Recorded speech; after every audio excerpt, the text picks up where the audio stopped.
მოგესალმებით ეთერშია სივრცე დიალოგისთვის მე თამთედოლიძე გახლავართ და დღეს ჩვენი გადაცემის სტუმარი გახლავთ ოთარევიშვილი ის არის სამოქალაქო მოძრაობა თავისუფლებისთვის თანადამფუძნებელი და დღევანდელ ეთერში ვსაუბრობთ წუხელ დაანონსებულ ცვლილებებზე გრანტების შესახებ კანონში მოგესალმებით თუ მადლობა რომ დღეს ჩვენთან ერთად ხარ მადლობა მოწვევისთვის როგორც ჩანს კიდევ უფრო დავიწროვდა წრე ყოველ შემთხვევაში დაანონსდა უკვე საკმაოდ მკაცრი ცვლილებები შესწორებები თუ დამატებები მოკლედ გრანტების შესახებ კანონში რომ ვუთხრათ ჩვენს მაყურებელს კონკრეტულად რაც შეიცავს ის მათთვის გასაგებენაზე როგორც ვიცით ემატება ყოველ შემთხვევაში სისხლის სამართლის პასუხისმგებლობა და რა შემთხვევაში ხდება ეს კიდევ ერთხელ მოგესალმებით მივესალმებ მაყურებელს მეც გავიგე უბრალოდ ბრიფინგიდან რაც ვნახე გუშინ ესე ყველა რაღაცა მუხს დაემატა მუხლის სადაც სისხლის სამართლებრივი პასუხისმგებლობა არის ანუ რეალურად სანამ ამ რაღაც დეტალებში შევალ მაგ კანონის ანუ ეს არის როგორი რეალობა რომ რეჟიმი ცდილობს და ეს ნაბიჯიც არის ერთ-ერთი რავი ალბათ ერთ-ერთი ბოლო ნაბიჯი ამ საბოლოო ძალაუფლების კონსოლიდაციისკენ რადგან ეს კანონები რომელიც მიიღეს მანამდე და ეხლა კიდევ უფრო ამძიმებენ ეს არის დარტყმა პირდაპირ მედიაზე ეს არის დარტყმა პირდაპირ სამოქალაქო საზოგადოების ორგანიზაციებზე რეალურად რეჟიმს არ უნდა განსხვავებული აზრი არ უნდა კრიტიკული აზრი და ნებისმიერი ადამიანი ვინც ამათ რაღაცა ნარატივს არ გაიმეორებს და ამათ ნარატივში არ ჩაჯდება ესენი აღიქვამენ მტრად და ამ კანონების რეპრესიული კანონების მეშვეობით შეიძლება რომ ნებისმიერი ადამიანი ნებისმიერ რამისთვის და უბრალოდ დააპატიმრონ აი მარტივად ეხლა გუშინდელი რაც წავიკითხეთ რომ ესეთ ჩანაწერი ესე თქვა უბრალოდ წამდგენმა რომ აი ნებისმიერ პირს რომ გადასცეს თანხა ან მარტივად რომ თქვათ ხო ნებისმიერი პირი იგულისხმება რა თქმა უნდა ყოველ შემთხვევაში ესე იკითხება ჯერჯერობით კიდევ ერთხელ ვიზახი მე არ მინახავს კანონ პროექტი თვითონ თორე ჯერჯერობით მე მგონი არ დევს ესე იგი ნებისმიერმა პირმა ნებისმიერ პირს ეს ნიშნავს რომ ეს არის ნებისმიერი პირი ანუ როგორც ფიზიკური ასევე იურიდიული პირი ანუ მარტივად რომ თქვათ რა აი მაგალითად დედმამიშვილმა ან მშობელმა რომ ჩაგირიცხოს თანხა უბრალოდ რავი დაგჭირდა და ჩაგირიცხა რა და შენ ამ დროს გამოხვიდე და რაღაც Facebook-ზე დაწერო ისეთი რომელსაც ესენი ჩათვლიან რომ აი რაღაცა არის საზოგადოებაზე რაღაცა გავლენის მომხდენი ან რაღაც პოლიტიკური ან რაღაცა ამ შემთხვევაში შეიძლება აღძრან შესინააღმდეგ სისხლის სამართლის საქმე ანუ ეს არის ესე ვთქვათ სიგნალი ადამიანებისთვის მოქალაქეებს ეუნებიან რომ გაჩვუნდით რა ან თუ არ მოგწონთ აქაურობა ეხა პირდაპირ თქვენ ხო ადექით და წადით ამ ქვეყნიდან რა ამ რეჟიმს უნდა ეს არ უნდა აქ ანუ ეს არ არის იმის დამახასიათებელი აქვე მინდა აღნიშნო რომ ესენი ძალიან ძლიერები არიან და იმიტომ შვებიან ამას რა ამათაც უჭირთ ამათაც პრობლემები აქვს ხდებიან რომ მოქალაქეებს ძალიან ბევრი პრობლემა აქვს მათ შორის სოციალურ-ეკონომიკური და ეს რო გროვდება ეხა მიხვდნენ რომ ეს რაღაცა შეიძლება მოხდეს რაღაც არ ვიცი ამ ქვეყანაში დიდი პროტესტის საფუძველი ხო იმიტომ რომ ისეთი ფასებია ეხა თითქოს და ეხა რო ფუთავენ რომ რაღაცა შექმნეს და სუსი შევარდა იმაში სუპერმარკეტებში სხვათა შორის იგივეს იმეორებენ რაც თავის ძოზე მადურომ ქნა ოღონდ მადუროს შემთხვევაში ჯარი შევარდა სუპერმარკეტებში და ამათ შემთხვევაში სუსი ხო აბსურდია ეხა ეს რაღაცა გავლილი გზა არის სხვადასხვა რეჟიმების რომლებმაც ესეთ რაღაცებს მიმართეს თუმცა აქვე უნდა აღინიშნოს ისიც რომ სამწუხაროდ ამათი ეს პროპაგანდისტული ძალიან ძლიერი მანქანა მუშაობს რაღაც ნაწილ ხალხზე რა დღეს ესე იგი ყველაფერს აფუჭებენ რაც კი შეიძლება გააფუჭო ამ ქვეყანაში იმის მიღმა რომ რაღაცა თქვათ ეს გრანტების შესახებ კანონია ხო აქვე განათლების სისტემას ანგრევენ დღეს რაღაცა გააერთიანეს ტექნიკური უნივერსიტეტი და ის მაგაზე გადავალთ აი ანუ რატო ამ ოფიცი დავასრულებ აზრი რო არ გამიწყდეს რა ყველა ეს ნაბიჯი მიმართულია იქითკენ რომ კონსოლიდაცია მოხდეს ძალის ანუ ერთი სახელმძღვანელო ანუ რო იძახენ ერთი უბანი ერთი მარკეტი დაახლოებით მე მგონი ამ ჭკუაზე გადადიან უკვე რა ანუ ერთფეროვნება უნდა იყოს, ნაცრისფერი უნდა იყოს, არ უნდა იყოს არავინ განსხვავებული. დაახლოებით ჩრდილო კორეის მოდელს ცდილობენ რომ აქ დაამკვიდრონ რა. და ზუსტად ამიტომ არის ეს ყველა ეს მათი ნაბიჯი, ეს ხო ამათ არ შეუძლიათ რეფორმა. გახსოვთ რომელიმე რეფორმა, რომელიც ამათმა გაატარეს და რაღაც დადებით შედეგები მოიტანა, ამან არაფერი, ანუ მთელი ამათი რაღაცა ხელისუფლებაში ყოფნის პერიოდი არის რაღაც აბსურდების კეთება, რომელიც ამ ქვეყანას ავნებს. ამ ქვეყნის მომავალს ავნებს და ამ ქვეყანას ცდილობენ, რომ საბოლოო ჯამში აქციონ რაღაცა ირანის ან ამ ჩრდილო კორეის რაღაცა მსგავსად. თუმცა გამოცდილება აქვე არჩვენებს იმას, რომ ესეთი სახის რეჟიმები ვერ რჩებიან სამუდამოდ ხელისუფლებაში. და კარგი მაგალითები ახალ წლებზე, მადუროს მაგალითი შეგვიძლია მოვიყვანოთ, ხო? თუმცა აი გარეჩარევაც იყო, მაგრამ ვერ ჩერდება უბრალოდ ეგეთი რეჟიმები დიდი ხანი და ესენიც აუცილებლად დასრულდებიან. თუმცა იმდენად ბევრ რამეს აფუჭებენ, რომ ეს ქვეყანა ძალიან უკან დახეული იქნება, როცა ესენი აღარ იქნებიან. და დაბრუნება იმ წერტილში, რომ ჩვენ რაღაცა კანდიდატის სტატუსი გქონდა და ევროკავშირის წევრი უნდა გამხდარიყავით რამდენიმე წელიწადში, აი იმ წერტილამდე დაბრუნება ძალიან გაჭირდება.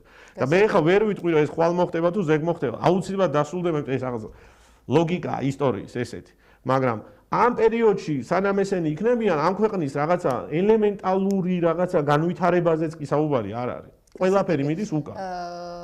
შენ ანუ უფრო მეტად ზოგადი ანალიზი გქონდა ახლა და ამიტომ ერთი შეკითხვით დაუბრუნდები ისევ ამ კანონს, ანუ მიუხედავად იმისა, რომ შენ საუბარი დაიწყო მოსაზრებები, რაც გაგიჩნდა ამ დაანონსებული შესწორებების ნახვის შემდეგ საუბარი დაიწყე სამოქალაქო სექტორი და მედიით და მათი შევიწროების საფრთხით, თუმცა ხო, ასევე შეფესეებს ამ მაგრამ გამოდის, რომ ეს შესაძლოა იყოს დარტყმა ზოგადად თავისუფალ აზრზე, გულისხმობ რიგით მოქალაქეებსაც მათ შორის. იქ ეხლა კიდევ ერთხელ დრო არ მქონდა, უბრალოდ ეს რაღაც სულ ცხელი ამბავია, ხო, ეხლა როცა ამ გადაცემას წერთ, ეხლა გავიგეთ ლამის რა. ამიტომ ბევრი რაღაცები ეხლა მეც არ ვიცი. ერთი რაც ძალიან თვალში მომხვდა ის რაღაც პოლიტიკურ აქტივობის ნაწილი იყო, თქვა პარტიის წევრობა ვისა შეიძლება, შენ თუ რაღაცა ხო თუ რაღაცა უცხოურ იმაში მუშაობ.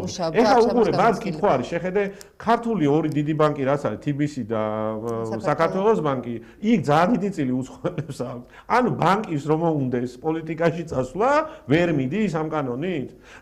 აი ხო ხდები, ბევრი რაღაცა ისეთი ამბავია, რომელიც ხო, ეს ყველაზე ჩემი აზრით ყველაზე ნაკლები დანაშაულია მაგ კანონში, იმიტომ ბევრად მეტი სისულელეები და აბსურდები წერია სხვა მუხლებში, სხვა დამატებებში, ასე ვთქვათ. კი ბატონო, რა მაინტერესებს, როგორ ფიქრობ, მიუხედავად, ანუ ახლო წარსულში მიიღეს ხელისუფლებამ ერთმანეთის მიყოლებით ამ ტიპის კანონები, ზოგი გაამკაცრეს, იყო შემთხვევა, რომ ახალი კანონი მიიღეს, ეს ყველაფერი მიმართული იყო სამოქალაქო სექტორის და მედიის საქმიანობისკენ. თუმცა საზოგადოების გარკვეული ნაწილი ამბობდა, რომ ეს ბოლომდე არ რაღაცნაირად გააჩერა თითქოს და ხელისუფლებამ ამ კანონების ბოლომდე ამუშავება და როცა სანამ ამაზე მსჯელობდა საზოგადოება, რომ ეს კანონები ჯერ ბოლომდე არ მოქმედებს, უცებ აღმოჩნდა, რომ სრულად ახალი შესწორებები გაჩნდა სისხლის სამართლის პასუხისმგებლობით.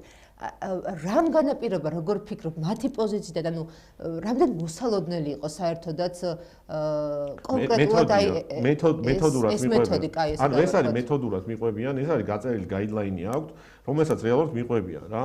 აი რას თქვი შენ რომ რაღაც კანონები ეს გაიდლაინია და ეს არ არის მოქმედება რაღაცა შედეგებზე რეაქცია, მოვლენებზე რეაქცია არ არის ეს? არა. ჩემი ღმერთმენით, ჩემი სუბიექტური აზრია ეს, რომ ესენი პირდაპირ კავშირში არიან რუსულ სპეცსამსახურებთან და ამ რაღაცა გამოცდილებების გაზიარებას ახდენენ, თუ მიყვებით ამ კანონების სულისკვეთებას, რატო ვიძახოთ, რომ რუსული კანონია, იმიტომ რომ სუბტად რუსული რაღაც სულისკვეთების კანონები არის და უბრალოდ განსხვავება ის არის, რომ რუსეთმა ეს ნელ-ნელა გაიარა, იმიტომ რომ თავის შიგნით ტესტავდა და ამათმა უკვე მზა გაიდლაინი გადმოიღეს იქიდან და სწრაფად გააკეთეს ყველაფერი, ანუ მიყვნენ რა.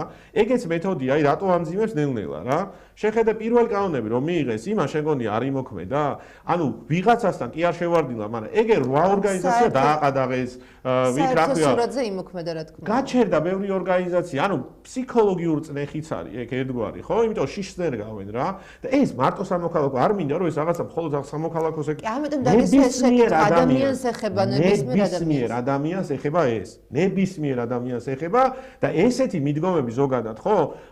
კიდევ ერთხელ, იმიტომ არის მიღებული, რომ ნებისმიერი ადამიანი გააჩუმონ. ახ არ არის საუბარი ვიღაცა CSO-ს წარმომადგენელზე, ან რაღაცა, არ ვიცი, სხვა ერთაშორისო ორგანიზაციის წარმომადგენელზე. ნებისმიერ ადამიანს წუდება ეს კანონი. ანუ როგორი კანონი მიღებას აპირებენ, იცი, ანუ ცვლილებების მიღებას, რომ ნებისმიერ ფორმატში მოგარგებენ თუ დასჭირდებათ აი შენს წინააღმდეგ სისხლის სამართლის საქმის აღძრა, ნებისმიერ ფორმატში მოგარგებენ ამ კანონს. იმდენად აბსურდული და იმდენად ჭყალებში ყოვლის მომცველია რა. და დიდი ინტერპრეტაციის საშუალებას იძლევა. ამიტომ ეს ნებისმიერი მოქალაქის მიმართ იქნება ისა მიმართული ეს და ამას მიყვებიან, ანუ ეხა ეს გამოაგდეს, ნელ-ნელა ავიწროებენ ველს რა.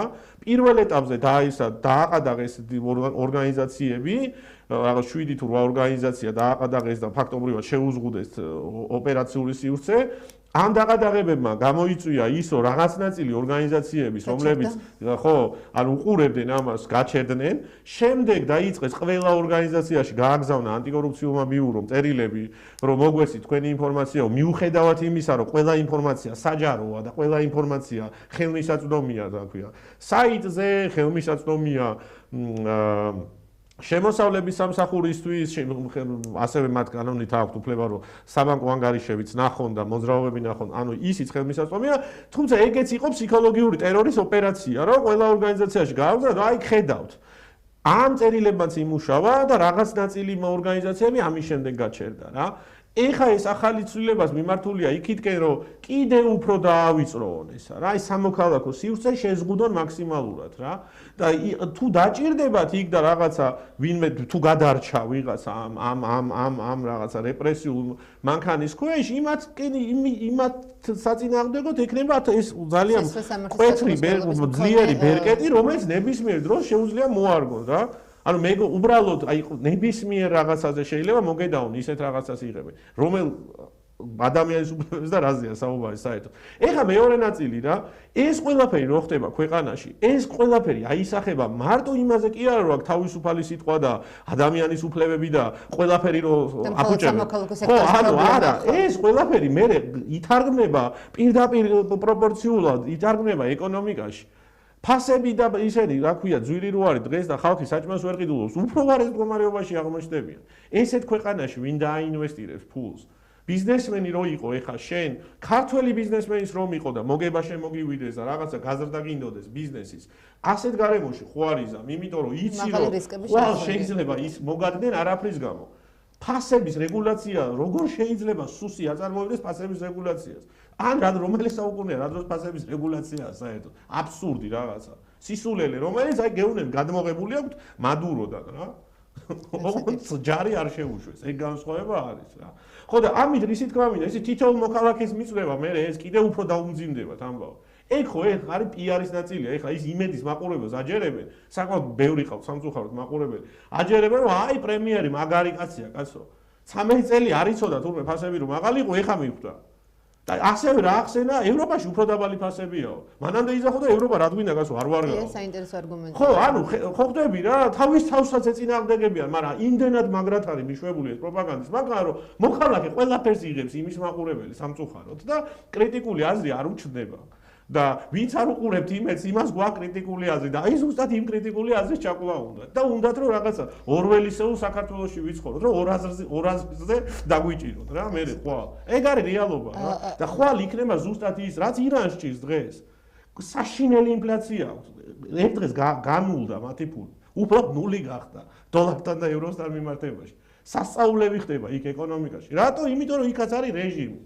რატო მოხდა ის უბედურება, რაც ხდება, რატო გამოვარდა ხალხი? შენაგვებ რომ თუ რეჟიმია, რეჟიმი არ ებრძვის მხოლოდ თავისუფალ აზრს და არ აზიანებს მხოლოდ თავისუფალ აზრს, აზიანებს ეკონომიკას და თითოეული ოჯახის შემოსავალს თუნდაც. ის აღიქვავს ყველას მტრად, ვისაც აქვს განსხვავებული ან კრიტიკული აზრი. და არ ზის იმ ნარატივში, რომელსაც ისინი, ესე ვთქვათ, ავითარებენ. ეს ყველა მათთვის მტერია და ეს რომ ამათ წინააღმდეგ ბრძოლაში ეწირება მთელი ქვეყანა, მათ შორის ეკონომიკა.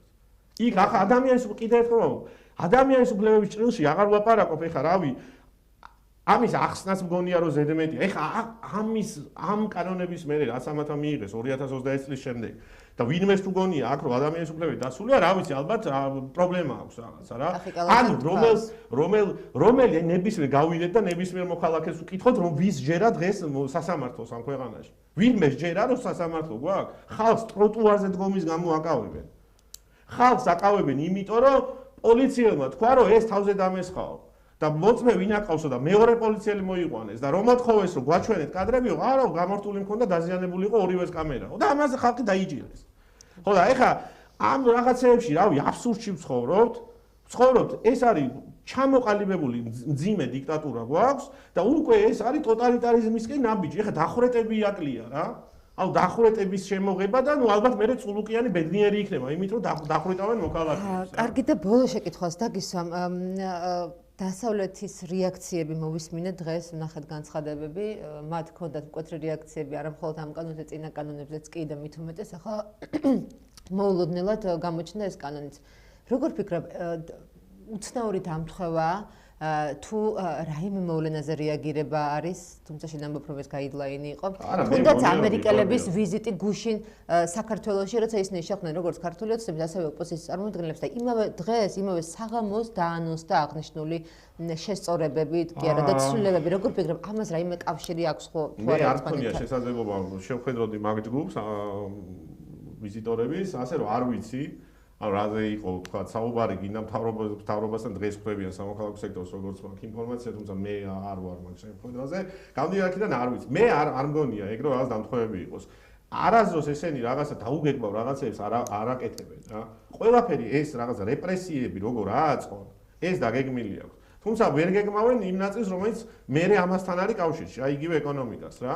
ზუსტად კიდე ერთხელ მაგიტო დაიწყეს ეხა ეს პიარი თითქოს დაფასების ამბავი. იმიტომ რომ იმას ვერაფერს ვერ უშვები, ეგ არაა შენს დამოკიდებული, ხა ეკონომიკა სოციალური ორგანიზმია და ჩვენი ეკონომიკა ასე თუ ისე ჯერ კიდე ინტეგრირებულია რა სოფლიო ეკონომიკებში და ძალიან დამოკიდებული ვართ იმპორტზე და ასე შემდეგ და ფინანსური სექტორი ძალიან ინტეგრირებულია დასავლურ ბაზრებში, შესაბამისად იმის კონტროლი არ შეუძლიათ რა. თუმცა მარკეტების შემთხვევაში აპირებენ რა დააპატარაონ რომ ერთ მარკეტს დაელაპარაკებიან რომ გალახონ მე რა ბჭყალებში. ო ანუ რასაც ვერ აკონტროლებენ იმაზე პიარით შვებიან რომ ხალხი რაღაცა ტვინი გამოურეცხონ და ამ ნაწილში რაც იციან რომ ეს რეპრესიები უნდა განახორციელონ ეს დაგეგმილი აქვს რა და ამას ჩვეულებრივად აკეთებენ გეგმაზობიერად მიყვებიან და აქვს შედეგები სამწუხაროდ აქვს შედეგები თუმცა აქვე უნდა აღინიშნოს ის რომ მაინც ბოლომდე ვერ მიაღწია ამას მიზანს რა იმიტომ რომ პროტესტი არსებობს ცოცხალი პროტესტი არსებობს ხო მაგალითად ყოველ შაბათს არის საკმაოდ დიდი მარშები თბილისში ყოველდღიურად ისევ არის ხალხი რუსთაველზე ისევ არის ხალხი ზუგდიდში ისევ არის ხალხი ბათუმში ანუ ეს პროტესტი ვერსად მაინც ვერ გატეხეს ბოლომდე მიუხედავად იმ რა ქვია აბსურდული რაღაც კანონისა რომ რაღაც ტროტუარზე დგომის გამო რომ გიჭერენ რა ამიტომ ხედავენ რომ ეს რაღაც ბოლომდე რომ ვერ მუშაობს მე კიდე გამკაცრებენ ამ გამკაცრებას რაღაც ვიღაცებზე ზემოქმედება იქნება აი ეგ მინდა ზუსტად კითხა ბოლო შეკითხვას დამი დავასრულოთ როგორ ფიქრობ სამომავლოდ უახლოეს მომავალს გულისხმობ ამ კანონის ამოქმედებას მთელი თავისი დიდებულებით ასე რომ ვთქვათ გადაწყვეტს ხელისუფლება თუ მას ფიქრობ რომ ვარაუდობს რომ ეკდება შიშის და რაღაცნაირად გაჩერების ეფექტი ვერ გეტყვი რა ანუ ვერ გეტყვი რა როგორ იქნებიან მე ერთი ცხადად ხედავ ასე ვთქვათ თუ ეს კანონი მიიღეს ეს ნიშნავს რომ რამდენიმე ხანში აღარ ტელევიზია გვექნება აღარ ონლაინ მედია გვექნება არაფერი არ გვექნება და უბრალოდ ლაპარაკი არ გვეგზალება რა ანუ ეს ფაქტობრივად ნიშნავს კიდე ერთხელ ეს არ არის რაღაცა მხოლოდ ჟურნალისტის და რაღაცა CSO-ს წარმომადგენლის პრობლემა. ნებისმიერი მოქალაქის პრობლემა ხდება ეს. მით უმეტეს იმ ქვეყანაში, რომელშიც უამრავ ადამიანს ურიცხავენ თანხას თავისი წასული ოჯახის წევრები. მაგ თანხაზეც შეუძლიათ იგივე დავა. რომ უცხოეთიდან იმიტომ გადმოგირიცხა შენ თანხა, შენმა დამ, ძმამ, რავი, დედამ, მამამ. რომ შენ აქ რაღაცები აკეთო ისეთი, რაც ამათ არ მოსწონთ. და ამაზე შეუძლიათ შენზეც აღზრდას იწვის სამართლის საქმე და იმაზეც რა. და რამდენი ადამიანია ხო იცი შენს დამოკიდებული ამ გადმორიცხვებზე, ხო? რამდენი ემიგრანტი ყავს ამ ქვეყანას. და ეს მაგას ვიძახი უმრავლესობა შეიძლება ხო, ანუ ეს კანონი არის ნებისმიერი მოქალაქის საწინააღმდეგოდ მიღებული კანონი და ამიტომ რა ვიცი, გამოსავალი ალბათ გამოსავალზე იქნება, ხო? რა არის გამოსავალი? მოქალაქემ უნდა შეეწინააღმდეგოს ისევ რა. უნდა ადგეს და უნდა გააპროტესტოს ესეთი ეს კანონები რა, როგორც ადრე ვაპროტესტებდი თქვა წინა კანონებს და რაღაც მომენტში შედეგი მქონდა, თუმცა მე ვეღარ იმუშავა, მაგრამ რაღაც მომენტებში უკან ვახევინებით, როცა ქუჩაში ვიდექით, იგივე უნდა მოხდეს დღესაც. არ მოხდება, მაშინ ისევ საით ხმას ვეღარ ამოიღებს ვერავინ. ამის გაგზელება იქნება, რომ Facebook-ს დახურავენ, ამის გაგზელება იქნება, რომ YouTube-ს ჩაგიკეტავენ, ამის გაგზელება იქნება, რომ ინტერნეტი აღარ გექნება რა. ეს იქნება, ანუ ეს იქნება თუ ამათ ვაცალეთ და ესე დიდხანს უგავაჩერეთ ხელისუფლებაში აქ იქნება როგორც ჩრდილოეთ კორეა დღეს რო რაღაც 5 ვარცხნილობაა დაშვებული ისეთი იქნება აქაც მე არაფერი განსხვავება არ იქნება იმიტომ ამ გზაზე დგანან ესენი რა სამწუხაროდ ესე არის. ამიტომ ეს რაც შეიძლება მალე უნდა მოვიშოროთ ეს რეჟიმი, რომ ეს ქვეყანა ამ რაც შეიძლება ნაკლებ ზიანით გამოვიყვანოთ ამ რაღაც საზღარი სიტუაციიდან, რომელშიც ახლა ვართ აღმოჩენილი. რა კიდევ ერთხელ აუცილებლად დასრულდება ეს რეჟიმი, მაგრამ მნიშვნელოვანია როდის, იმიტომ რომ რაც უფრო დიდხანს არიან, მით უფრო დიდი ზიანი მოაქვს ამ ქვეყნისთვის და ძალიან რთულია მე დაზიანებული ქვეყნის ისევ იმ რაღაცა დაბრუნება იმ წერტილში, რომ რაღაცა აქედან ნორმალური, დასავლური სახელმწიფო ჩამოყალიბდეს. იმიტომ რომ ნებისმიერი ესეთი რყევები თამთა ნებისმიერ ინსტიტუტებს ანგრევს რა. ისიც კი რომელიც შეიძლება გამართულად მუშაობდა, ისინიც ყველა ეს სტრუქტურები ჩამოიშლება საბოლოო ჯამში რა.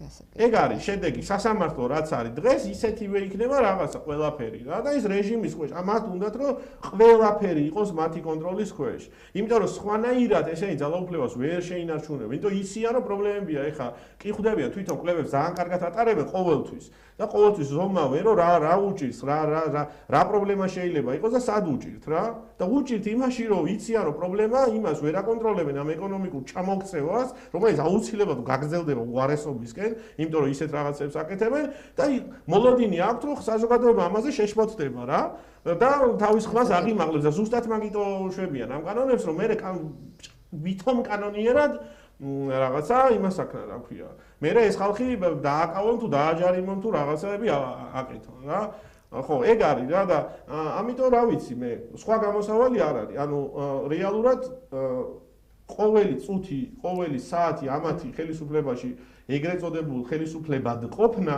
ანგრევს და აზარალებს ამ ქვეყანას და ანგრევს და აზარალებს თითოეულ მოქალაქეს. ეგ არის რეალობა. და არ მხოლოდ სამოქალაქო სექტორს და ნებისმიერს მედიას როგორც შენ ანუ კიდევ ერთხელ ვამბობ ეს ყველა ადამიანს ეხება, ყველა ადამიანის პრობლემა არის ეს.